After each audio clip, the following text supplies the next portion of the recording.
Deberías estar grabando también. Listo, ¿sí me escuchan? Sí, ok, sí. Ya se está grabando.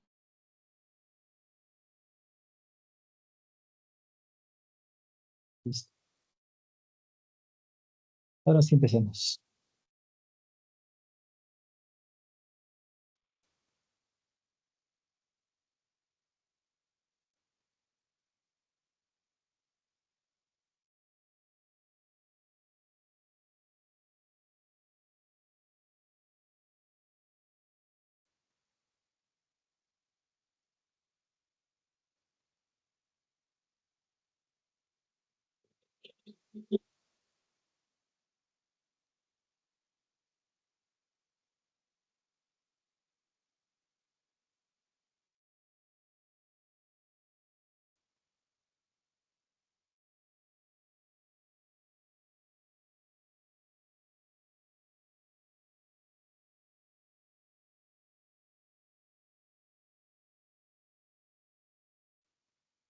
Y ahora solo me dejo compartir pantalla, pero no me dejo compartir.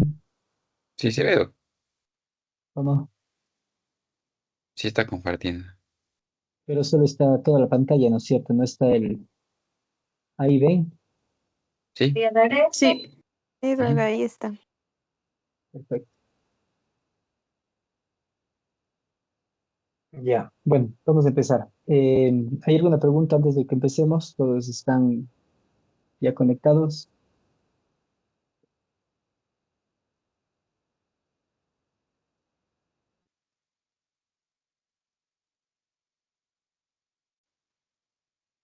¿Sí me escuchan? Sí, Sí, Ya, vamos a empezar, chicos, ¿ya? Bueno, uno de los temas más importantes para mí y es por eso que quise empezar con esto, espero que nos tomen una o dos clases, es de hemorragia masiva. Antes de empezar, yo soy, como les había comentado la clase anterior, speaker de fibrinógeno. Es por eso que antes de la clase tengo que decirles que no tengo ningún conflicto de interés, porque eh, esto es algo que ustedes pueden corroborar con la evidencia y no es algo, no tiene nada que ver con fines de la marca comercial que es fibrinógeno, ¿no? Pero es algo muy importante que vamos a ir revisando conforme pasemos las diapositivas. La idea de esta charla es que ustedes aprendan a reconocer cuando estamos al frente de una hemorragia masiva, qué opciones de tratamiento tenemos y adquirir destrezas con respecto al manejo de coagulación. Y en su caso también vamos a revisar mucho acerca del manejo de una reanimación con líquidos. Eh, ahora de ustedes está alguien en el Carlos Andrade Marín.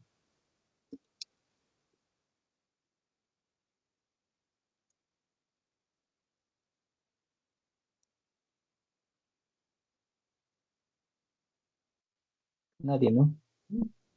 Bueno, porque les pregunto, justo hoy tuvimos un paciente con un shock hipovolémico, un niño de 3 años. Entonces ahí se vio mucho de estas clases. Vimos cómo reanimar a un niño de 14 kilos, vimos cuál es el manejo de coagulación. Como les dije, la idea de esto es hacer que, la idea de estas clases es hacer que sea para ustedes bastante útil. Y aunque sean clases online, la idea es conversar y hacerles entender que cómo se maneja. Sí, no, no es muy divertido hacerlo online en las clases que son muy dinámicas, pero sin embargo vamos a hacer el mayor esfuerzo y sobre todo ustedes el mayor esfuerzo de entender. Ya les había mostrado esta diapositiva. Ustedes son los que van a traer los nuevos tratamientos y tienen que modificar el punto de vista de nosotros, los anestesiólogos que nos formamos cuadrados, nos formamos de otra manera. nos formamos pensando que lo que hacíamos estaba bien y que no existe otra forma de hacerlo, ¿sí? Ustedes tienen que cambiar eso, tienen que reaprender lo que estamos intentando enseñarles ahora. Y como yo les había mostrado en la diapositiva en la clase anterior, los mejores profesores para nosotros han sido la hemorragia obstétrica, trasplante hepático, cirugía cardíaca y hemorragias en trauma. Los mejores estudios que se tienen, los mejores, la mejor información que se ha sacado han sido de estas cuatro áreas. Existen estudios que se han realizado a nivel de países desarrollados en los cuales ellos ponen muchas cosas en duda, pero nosotros también tenemos que adaptarlas para nuestro entorno, porque nosotros estamos en tercer mundo en el cual existen muchas pruebas, existen muchos obstáculos que tenemos que aprender a resolver. Hay lugares en los que no se tiene absolutamente nada, ni siquiera sangre, y lo que se tiene que hacer es eh, improvisar. A veces solo con líquidos, qué es lo que se tiene que hacer, qué es lo que se puede optimizar en ese tipo de circunstancias. También tenemos una clase dedicada a eso cuando estamos en condiciones subóptimas o cuando no tenemos los recursos necesarios. Eh, esta clase es basada en muchísimos estudios, ¿sí? Les pudiera nombrar todos los estudios que se han revisado. Eh, la idea no es cansarles, entonces todo lo que quieran preguntar, vamos a tener bibliografía de esto. Todo lo que se les habla a partir de ahora es de todo lo que se ha revisado acerca de hemorragia, tanto en trasplante hepático, en cirugía cardíaca, en el paciente con hemorragia obstétrica, que se ha visto mucha información. Entonces, todo lo que les voy a dar ahora, la información, tiene una base científica. Que después, si es que ustedes tienen alguna duda, podemos conversar directamente de cualquiera de estas eh, aristas. ¿Ya? Entonces, esta diapositiva era para eso. Toda la información que se tiene una base científica y todo lo que yo les afirme en estas diapositivas tiene una base. ¿Ya? De igual manera, como antes se hablaba de la triada de la muerte y ahora hablamos de una pentada, asimismo van a cambiar muchas cosas con el tiempo y ya no hablaremos de la triada, hablaremos siempre de la pentada, de la muerte, porque conforme va pasando el tiempo se van adicionando estudios y se van adicionando eh, muchos cambios a la información que se tiene. Puede ser que ustedes tengan un profesor que se basaba en la tríada de la muerte y ustedes pueden ahora complementarle y decirle, Doc, ya no es, son tres, ahora son cinco. Y podemos hablar de eso, ¿no? De esta misma manera, cuando hablamos nosotros de hemorragia masiva, vamos a hablar de ciertas afirmaciones y negaciones que ya han sido comprobadas y que nosotros podemos definitivamente decir sí o no, ¿sí?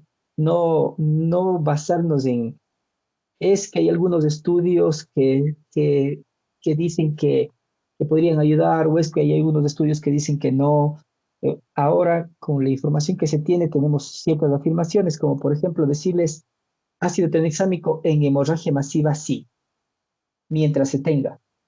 El ácido aminocaproico es otra opción, pero como nosotros no tenemos en nuestro medio, no le vamos a profundizar. La idea es que tratemos con lo que tenemos, ¿sí? Igual vamos a ir viendo la información que necesitemos. Cuando hablamos de hemorragia masiva, el ácido tranexámico es de indicación sí. El fibrinógeno, definitivamente sí. El complejo protrombínico, sí. A lo que hace referencia son los factores de coagulación. Si es que no tengo fibrinógeno, si es que no tengo complejo protrombínico, en una hemorragia masiva, definitivamente plasma y crioprecipitados, sí. Las pruebas de monitoreo, y si son a tiempo real, sí.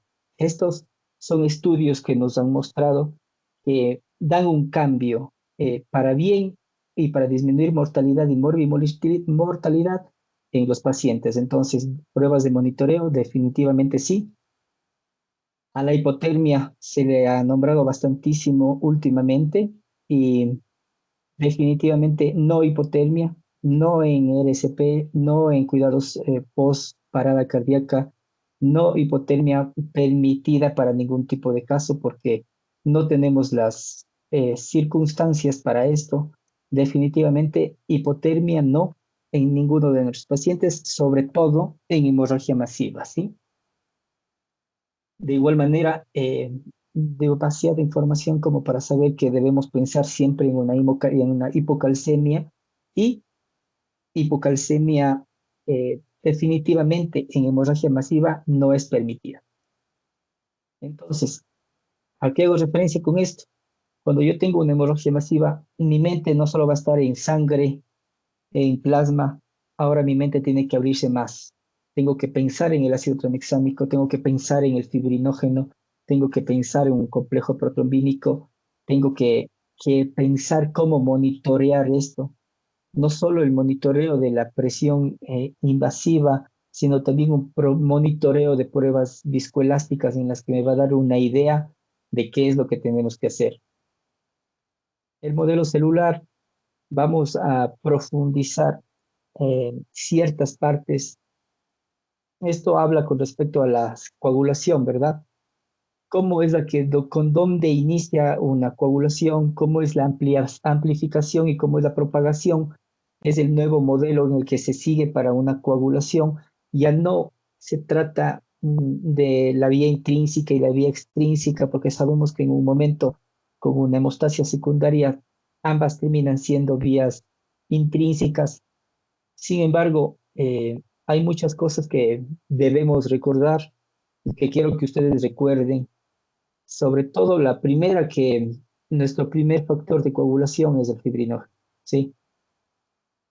El primer factor de coagulación que nosotros tenemos, el número uno, es el fibrinógeno y eso nunca se les tiene que olvidar, porque además de representar además de no ser una enzima y de ser un sustrato, el fibrinógeno por cantidad termina siendo el más importante, ya que representa el 92% de todos los factores de coagulación.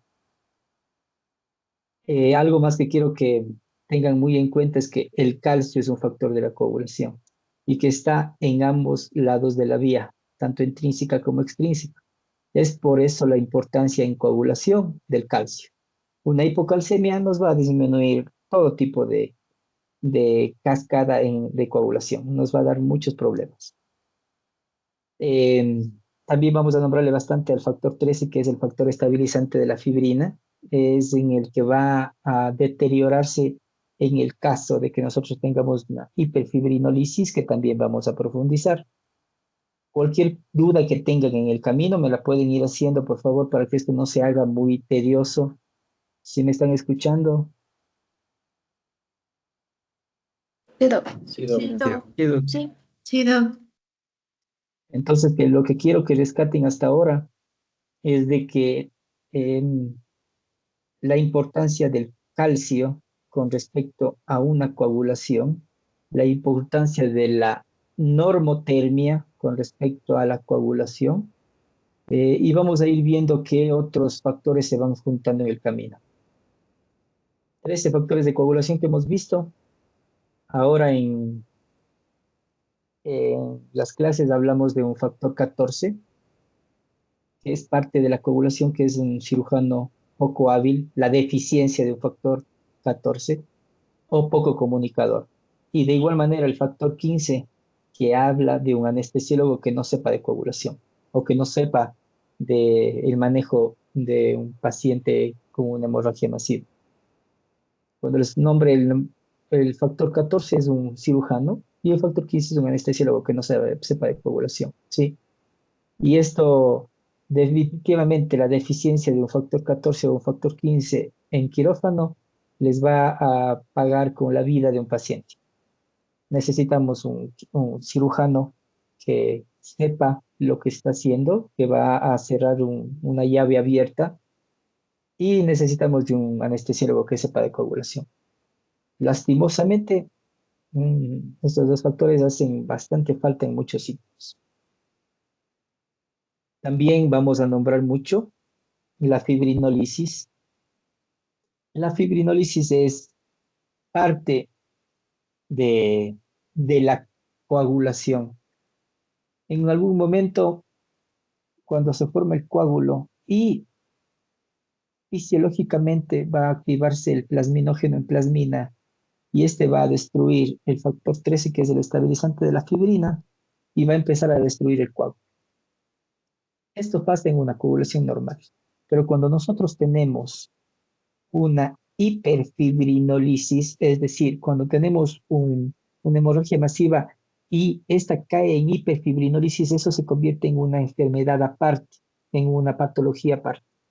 Estamos hablando de que cuando ustedes tienen un sangrado en casa, en el hospital, perdón, y este cae en hemorragia masiva, esto ya no se convierte en una fisiología, sino en una fisiopatología. En la patología de que ustedes van a tener demasiada liberación de plasmina y no va a permitir que se forme un coágulo. Aquí es donde ingresa el ácido tranexámico y es por eso que se habla de que el ácido tranexámico ya no es una opción, sino se debe parte del tratamiento de una hemorragia masiva colocar ácido tranexámico para evitar la hiperfibrinólisis. ¿Está bien? ¿Está entendida esta parte? ¿Alguien tiene alguna pregunta? ¿Alguien tiene alguna duda? Porque Doc, una quiero que, consulta. dígame. ¿El factor 13 está disponible aquí en el mercado de Ecuador?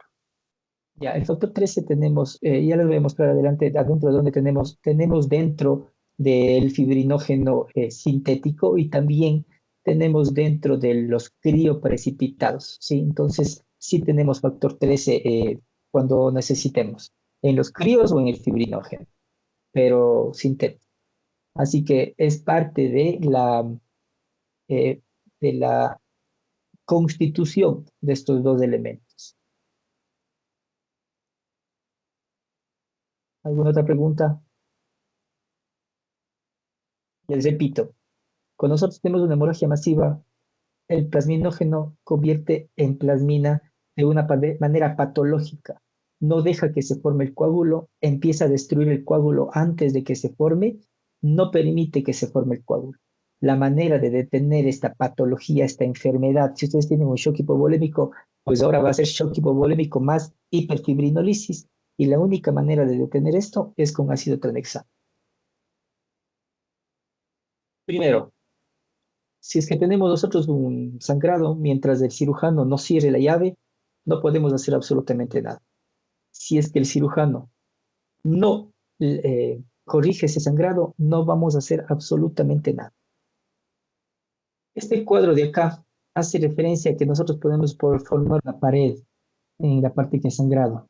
Los ladrillos hacen referencia a las plaquetas y el cemento hace referencia al fibrinógeno, que se convierte posteriormente en fibrina.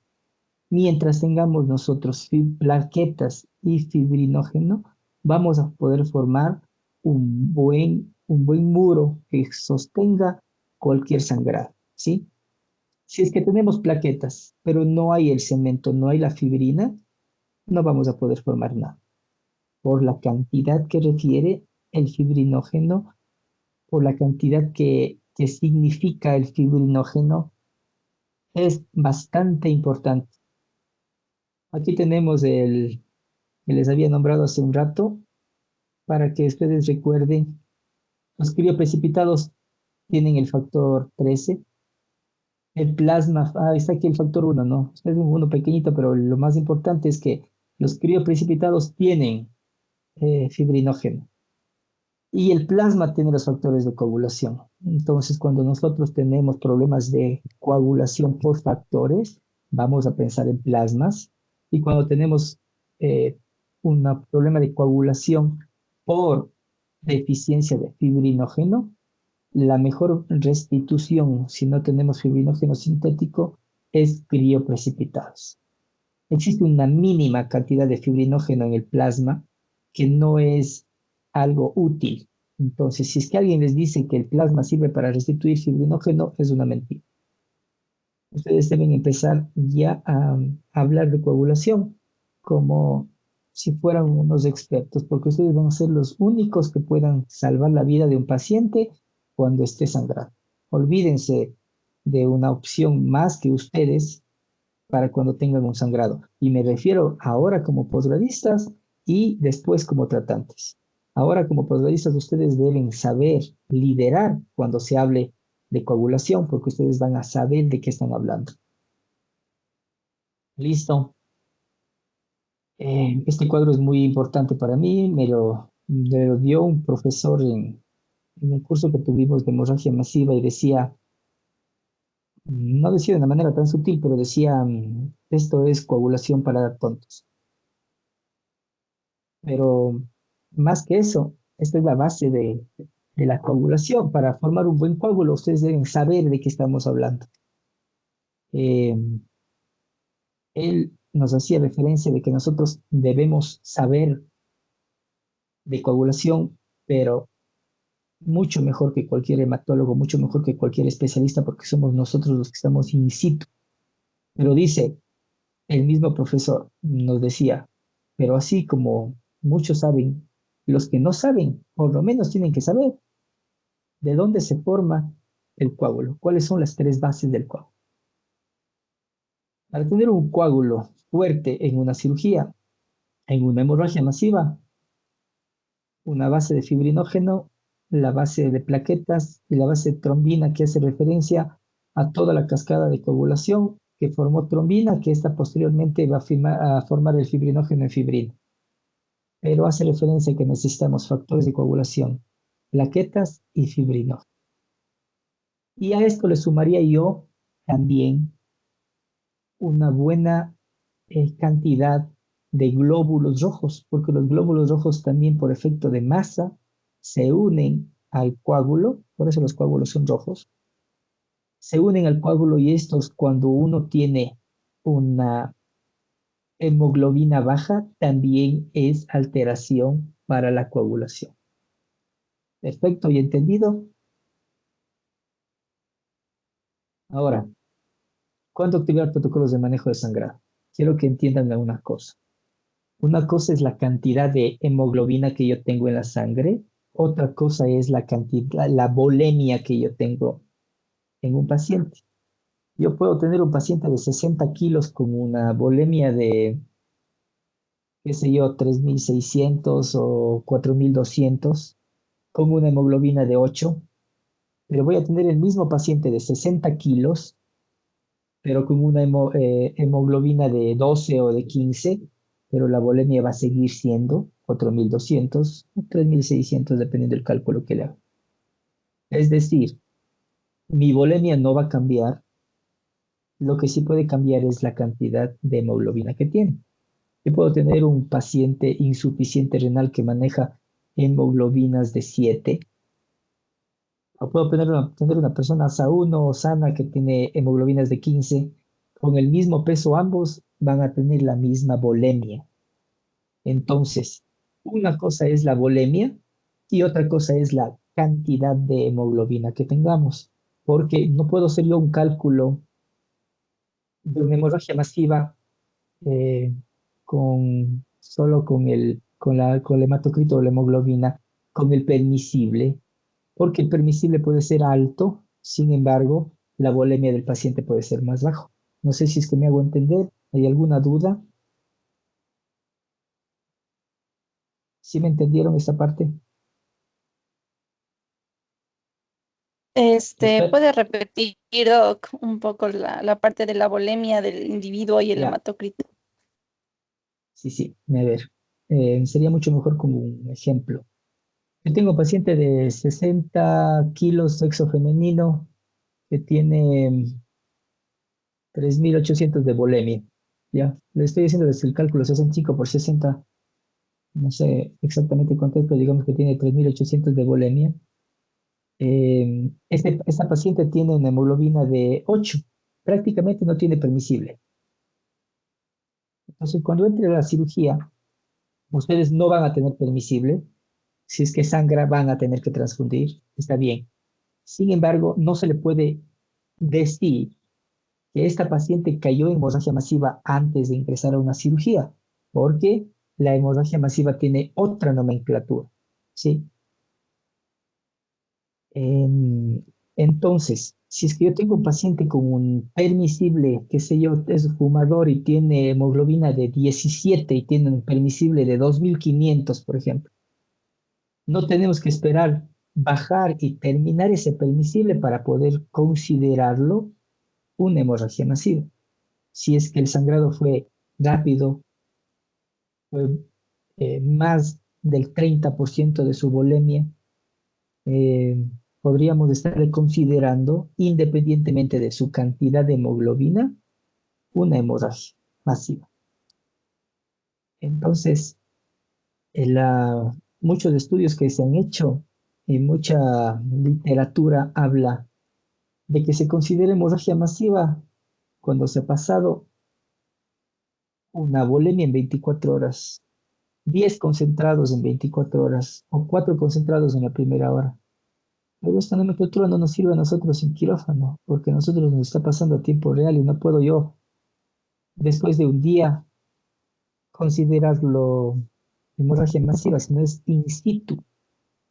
Es en ese momento cuando se le considera a un paciente, estamos en hemorragia masiva, está un paciente sobrepasando el permitido de una cirugía.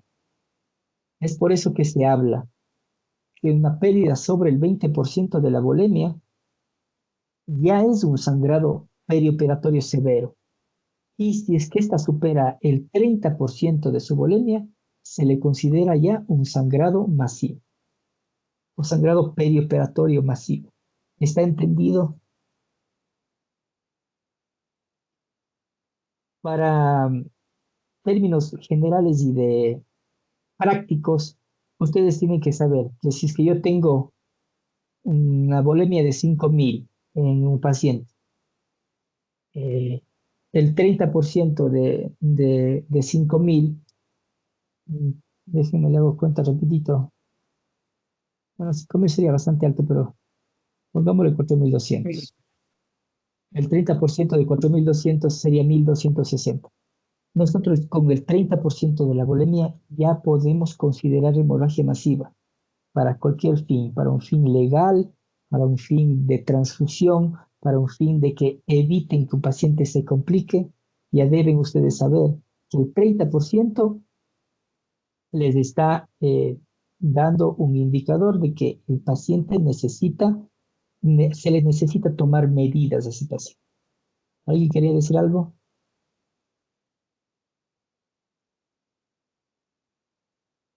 Sí, Doc. Por ejemplo, yo ahora estoy en un hospital, pero es privado. Allí no ¿Ya? hay banco de sangre, no hay banco de sangre. Pero lo que hay es el Cell Saver. Perfecto. Entonces, por ejemplo, el otro día entré a una resección de un tumor de fosa posterior y efectivamente sí, bueno, sí hubo mucho sangrado, pero, o sea, sí me di cuenta que el paciente hizo episodio de hipotensión, pero hasta el momento en que se recoge la sangre y el Cell Saver filtra, o sea, se pierde tiempo en realidad. Pero el Bien, problema es que como hospital privado, o sea, no viene la sangre inmediatamente, incluso terminó la cirugía y no llegó la sangre. bien. Bueno, el Cell tiene muchas opciones de trabajo, ¿no? Cuando ustedes tienen un sangrado y ya ven que el sangrado es bastante alto, no tienen que estar esperando a que la máquina procese de la manera eh, clásica. Ustedes pueden pedir un procesamiento de emergencia en el que el proceso es mucho más rápido y les restituye la volemia, ¿sí? Esas son las opciones que tiene el Cell Saver. El Cell Saver tiene que ser manejado bien y ustedes tienen que también aprender a manejar el Cell Saver. sobre todo los cell savers más antiguos que necesitan algunos procesos. No es nada complicado, pero ustedes tienen que saber, primero, un cell saver les puede concentrar el hematocrito. Si es que alguien les está pasando un hematocrito menos de que del paciente, el paciente tiene 33 de hematocrito, por ejemplo. Si es que el técnico en el cell saver le está pasando la sangre con 15% de hematocrito, eso no es útil para ustedes. Ustedes tienen que pedir concentración. Entonces, él puede hacer un refiltrado y poner a la concentración más óptima para ustedes. Puede ser de 30 para arriba, 45. ¿Alguien me puede decir a qué concentración está el hematocrito de un paquete de glóbulos rojos?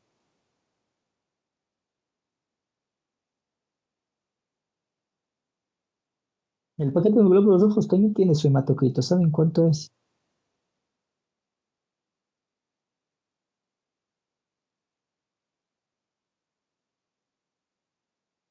Creo que depende Al 60, ¿no? del anticoagulante. Por ejemplo, eso del citrato, o sea, 60, 65. Ya. El promedio estándar regular para nivel mundial es de 60 a 70%, ¿sí? Entonces es por eso que un paquete de 300 nos equivale al triple, o es decir, que casi 1000 de sangre completa. Sí, es más concentrado y depende mucho de la máquina en la que está concentrando, pero el mínimo promedio es de 60 a 70%. De igual manera se puede hacer con el cell saver. Ustedes pueden concentrar a lo que ustedes necesiten. Si ustedes tienen una sobrecarga de líquidos, no pueden ponerle un hematocrito muy bajo.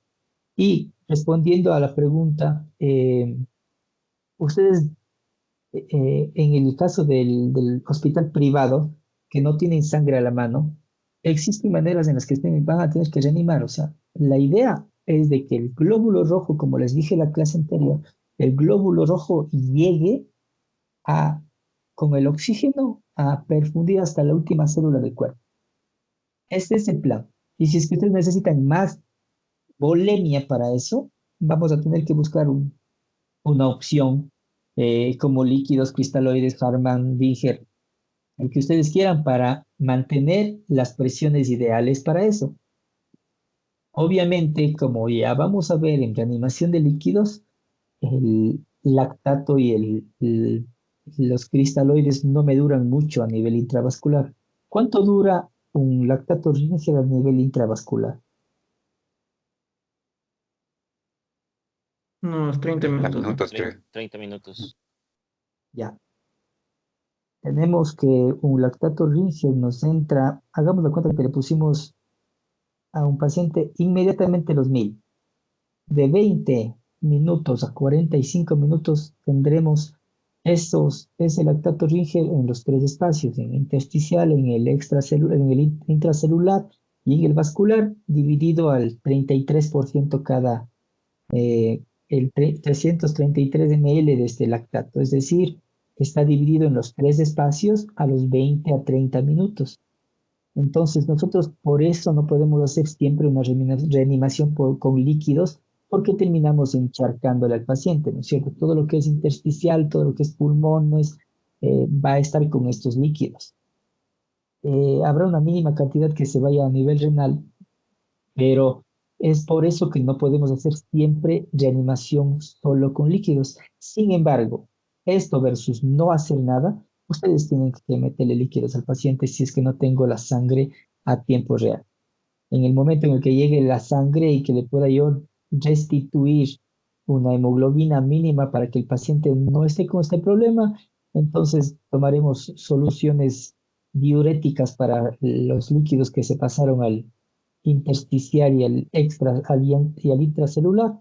Entonces, la idea en los pacientes como estos, por ejemplo, que nos cuenta eh, la compañera, el problema de esto es de que si no tengo a tiempo real, tampoco puedo quedarme con las manos atadas. El Cell Saver me puede dar inmediatamente sangre si es que yo quiero, inmediatamente sangre.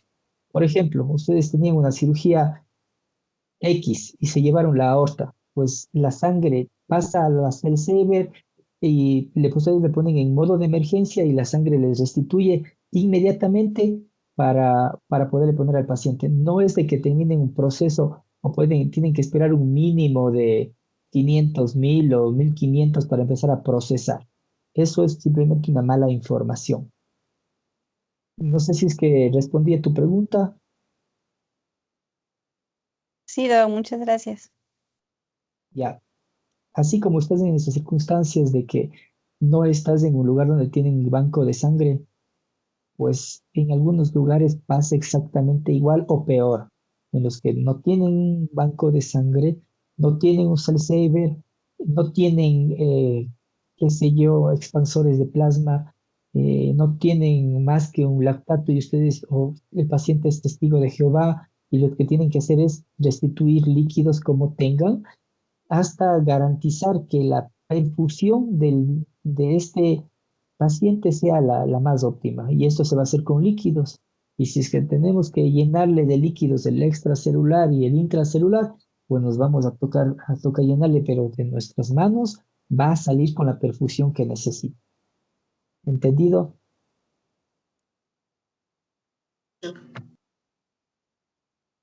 Perfecto. Entonces, para que quede nuevamente claro, cuando hablamos del 30% del sangrado de la bulimia, estamos hablando de una hemorragia masiva y esto significa que vamos a caer eh, en un problema de hipoperfusión, en un problema de disminución de la hemoglobina, en un problema de activación de la coagulación, en un problema de hiperfibrinolisis, en un problema de disminución de factores, de plaquetas, de fibrinógeno, de glóbulos rojos y que vamos a tener que tomar medidas ante esto, ¿ya?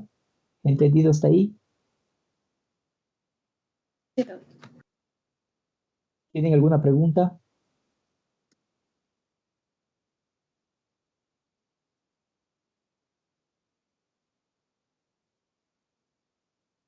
¿No hay ninguna pregunta? Prosigo. Bueno, este cuadro de aquí es tomado del Patient Blood Management, es el manejo del paciente sangrante, en el que uno tiene que optimizar eh, las pérdidas sanguíneas, optimizar los sangrados, y esto se hace desde antes de la cirugía, ¿no es cierto?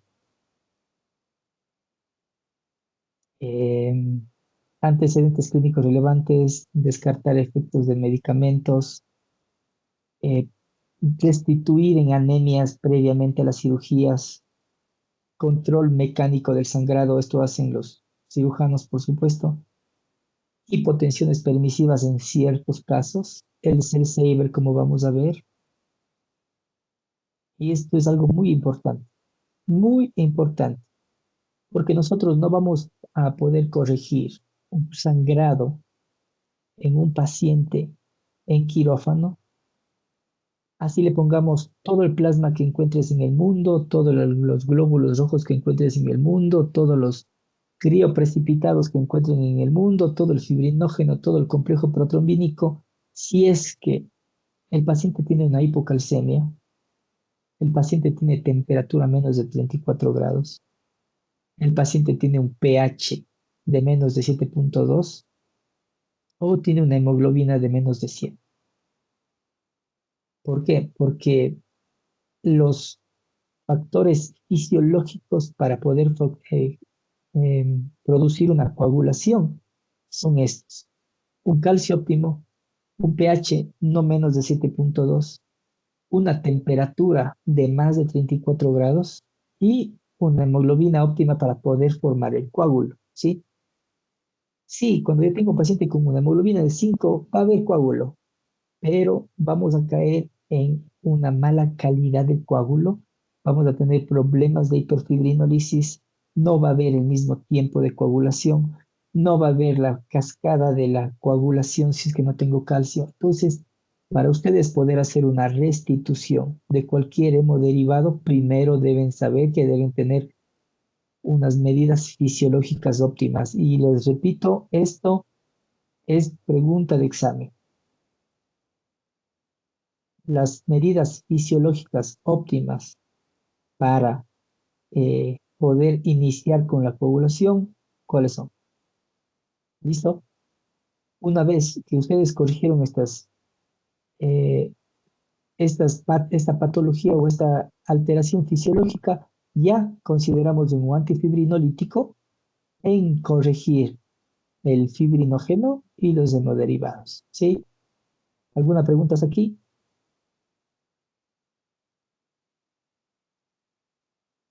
¿Todo está entendido? Sí.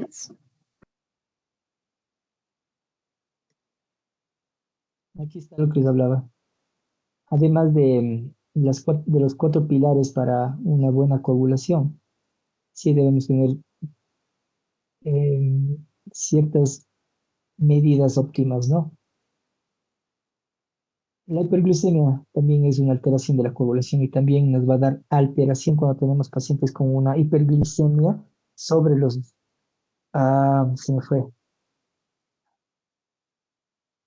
Bueno, habla el artículo que me habla de la hiperglicemia, me habla de que valores sobre 265 están relacionados a alteración en la coagulación. Creo que podemos ir dejándolo para ahí para la próxima clase. ¿Cómo están? ¿No están cansados?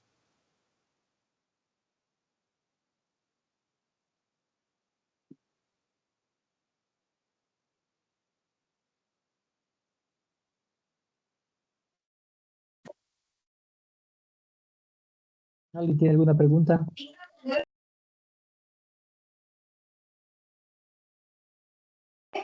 Doc, buenas noches. Yo tengo una consulta. En cuanto al ácido tranexámico, ¿cuál es el momento ideal en administrar el ácido tranexámico? A ver, cuando estamos hablando de ácido tranexámico hay dos opciones. La primera, cuando tenemos una cirugía en la que nos va a ayudar.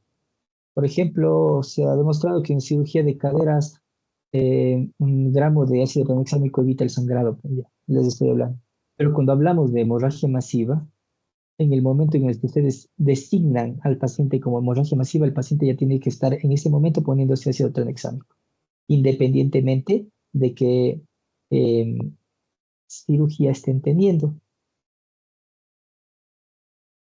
Una cosa es ácido tranexámico como preventivo para cirugías.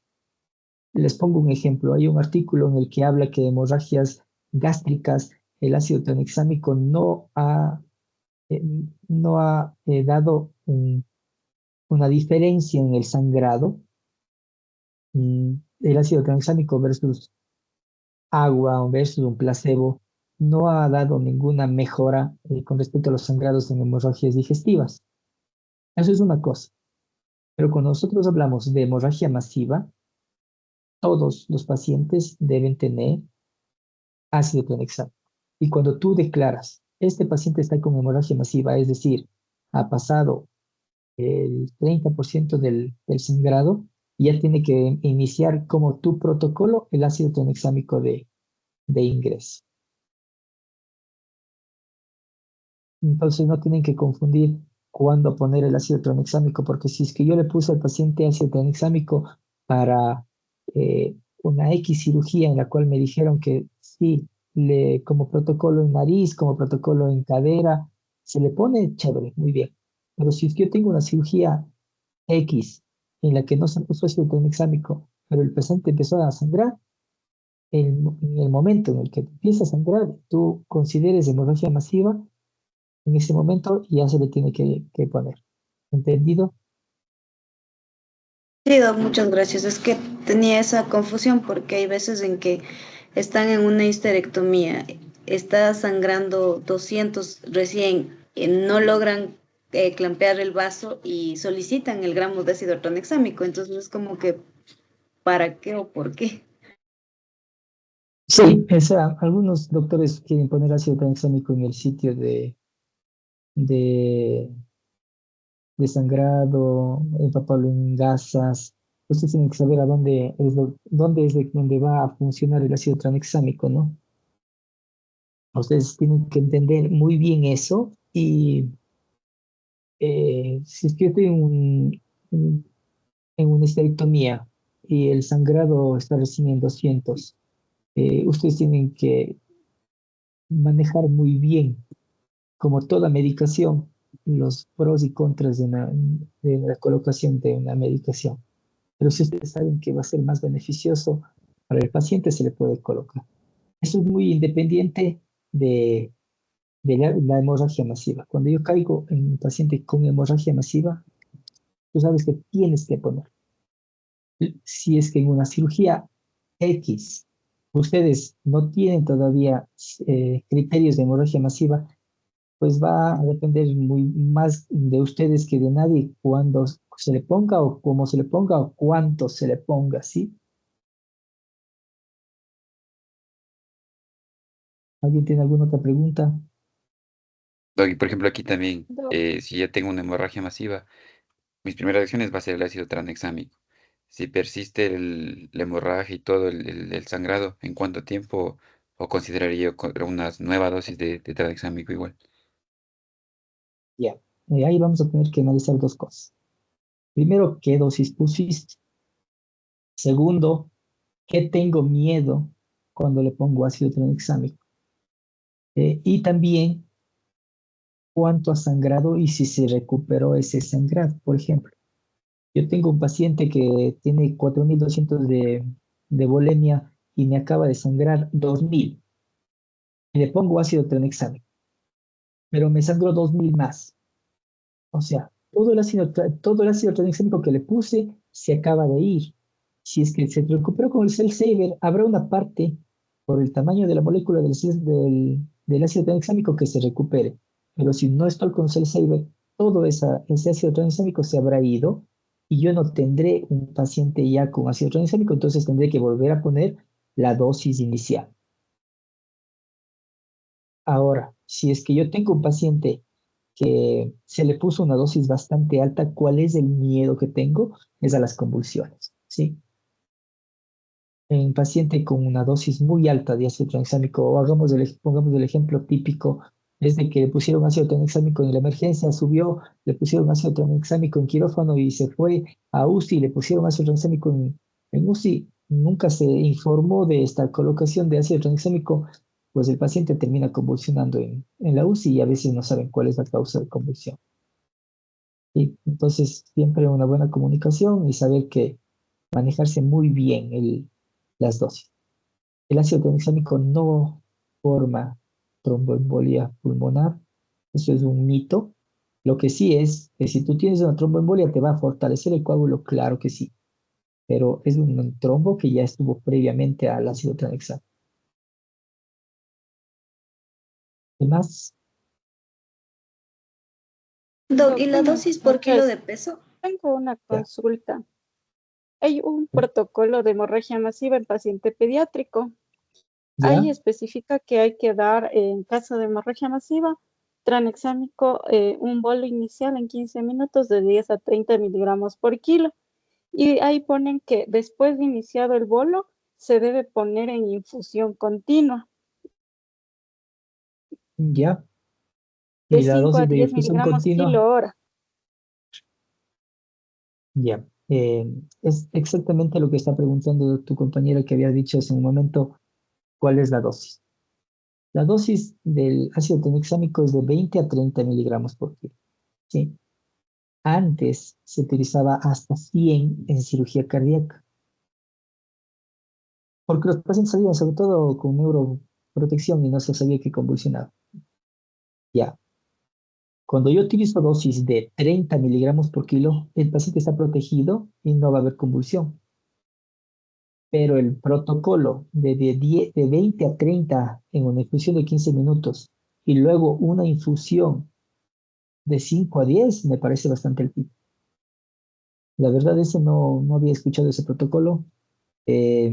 Generalmente se habla ácido tranexámico de 20 a 30 por kilo y fin. Y cuando son niños, no sobrepasar los 2 gramos. no, perdón, cuando son adultos, intentar no sobrepasar los 2 gramos de inicio, pero en hemorragia masiva, en cirugía en paciente pediátrico, toda la información que yo he revisado siempre se habla de bolos de hasta 30 miligramos y de infusión continua no había escuchado. Quisiera revisar de dónde fue eso que, que vieron, Claro, pero es bastante alto, es bastante altito. El Y por riesgo de ejemplo, convulsiones es alto. igual el tranexámico, bueno, lo utilizo en el intraoperatorio en el caso de la hemorragia, ¿no es cierto? Pero yo he visto, no sé si estará bien, yo creo que estaría mal, que algunos le dejan y después con horario. O sea, yo ya resolví, la hemorragia se resolvió, controlé en el sangrado, pasó a terapia y le instalan, yo que sé, un ácido tranexámico 1 gramo cada 6 horas. ¿Tiene alguna ventaja Sí, o porque el ácido sería... tranexámico también se va a eliminar. También tiene un tiempo de metabolismo y el cuerpo cuando tienes mucho formación de plasminógeno en plasmina puede posteriormente caer en una hiperfibrinolisis. Entonces sí, sí se puede realizar luego del tiempo de metabolismo del ácido tranexámico un nuevo refuerzo. Entonces la indicación posterior a la primera colocación es afirmativa. Sí se tiene que seguir con horario? colocando porque el metabolismo del ácido tranexámico es de 6 a 8 horas.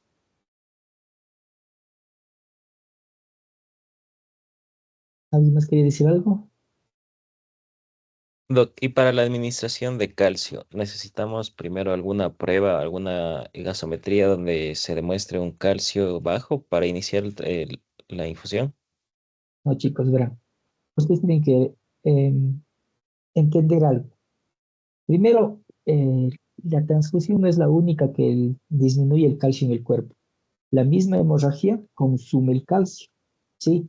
Ustedes no pueden depender de un examen para poder actuar. Si es que yo estoy esperando una hemoglobina, si estoy esperando una gasometría, si yo estoy esperando un ROTEM en mi hospital, una prueba viscoelástica, si yo estoy esperando que venga el mejor laboratorio, no podemos esperar para actuar. Si ustedes saben que tienen una hemorragia, pues el calcio está indicado. No va a haber problemas de hipercalcemia, no va a haber problemas de hiperfibrinogenemia. La idea obviamente es evitar, por ejemplo, la sobrecarga de glóbulos rojos cuando ustedes tienen un sangrado y le están transfundiendo a un paciente. eh, lo ideal siempre es corroborar el sangrado y transfundir. Pero si yo no tengo un examen, yo no puedo esperar a eso. La clínica es la suficiente y necesaria para ustedes tomar acciones. No pueden decir que tengo una hemorragia y voy a esperar la hemoglobina, voy a esperar cuántas plaquetas tengo, voy a esperar cuánto tengo de TP, TTP. A eso me había olvidado de decirles cuál de los dos, la vía intrínseca y la vía extrínseca, se manejan con el TP y el TTP, ¿no? Entonces ustedes no tienen que esperar un examen para actuar con respecto al calcio, ¿sí? Ustedes tienen una hemorragia, saben que va a haber una hipocalcemia en algún momento, entonces ustedes tienen que como protocolo hacer un exámico calcio, mantener la temperatura del paciente, mantener el pH mayor a 7.2. ¿Alguna pregunta? Luego una pregunta. El otro día entré a una cirugía cardíaca. ¿Ya? Y bueno, pues la anestesióloga cardíaca estaba allí también, junto a la anestesióloga cardíaca estaba el luciólogo durante todo el procedimiento. Entonces, a mí me sorprendió que el momento que estaban transfundiendo, o sea, primero pasaron un paquete de glóbulos rojos y luego pasaron las plaquetas. Y el luciólogo lo que le dijo a la anestesióloga cardíaca fue que el filtro de las plaquetas, ahí se quedaban todas las plaquetas acumuladas y que no le pase así. Entonces, la anestesióloga lo que hizo fue que, o sea, prácticamente con la jeringa de 20 ml y le iba pasando directo por la vía, o sea, y eso me sorprendió porque incluso en algunos libros o sea, de concentrados, de hemoderivados, dice que ese filtro, o sea, está ahí por una razón, para filtrar impurezas. O sea, ¿qué tan cierto es eso? O sea, porque por algo Claro. vienen con su mismo equipo. Bueno, ahí vamos a caer en el factor 15 de la coagulación. Un anestesiólogo que no sepa de coagulación. Pero, Enrique,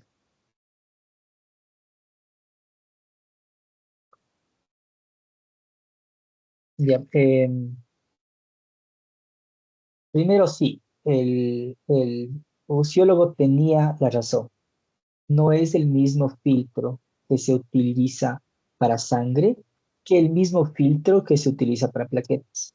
Existen dos filtros diferentes, de diferente tamaño, porque el tamaño del glóbulo rojo de 8 micras no es el mismo que el de las plaquetas, y las plaquetas vienen adheridas entre sí.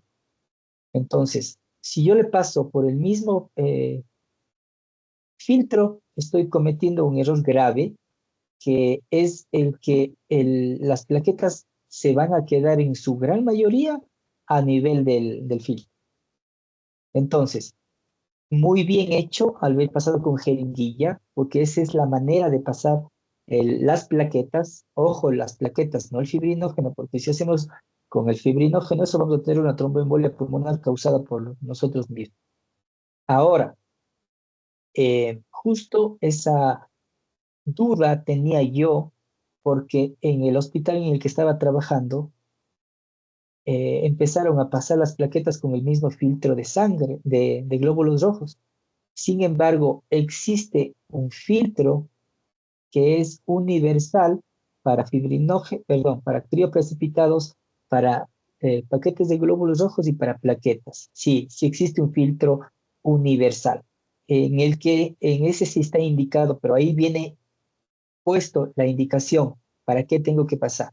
Pero si yo tengo el estándar de glóbulos rojos, está en totalmente cierto el intensivista, y qué pena que estas cosas pasen, pero sí, las plaquetas tienen que ser pasadas directamente. Si yo no tengo ese filtro, yo tengo una foto por ahí, ya voy a buscarle la foto del filtro de plaquetas, pero si no tengo ese filtro, pues se pasa directamente las plaquetas. Se intenta no pasar con turbulencia para evitar la destrucción de las plaquetas, pero se pasa directamente.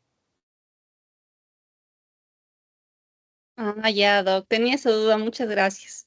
¿No? Y está muy bien por parte del intensivista, porque él conocía de lo que se estaba hablando, y la doctora lastimosamente no sabía, o tal vez tenía el filtro estándar que es para todos los paquetes, porque eso me pasó una vez. Yo también le pregunté a una hematóloga que estaba hecho cargo del banco de sangre, le dije, doctora, me están pasando este. Y me dijo, no, este sí es estándar para plaquetas, pero hay que ver, hay que saber leer bien con respecto a los filtros que se tienen. Listo, chicos, dejemos para la próxima clase ahí. Vamos a conversar con Francis qué día es la próxima clase, porque yo salgo fuera del país la próxima semana y no tengo para decirles ya. Listo, Doc. ¿Alguna otra pregunta Ay, antes de irnos?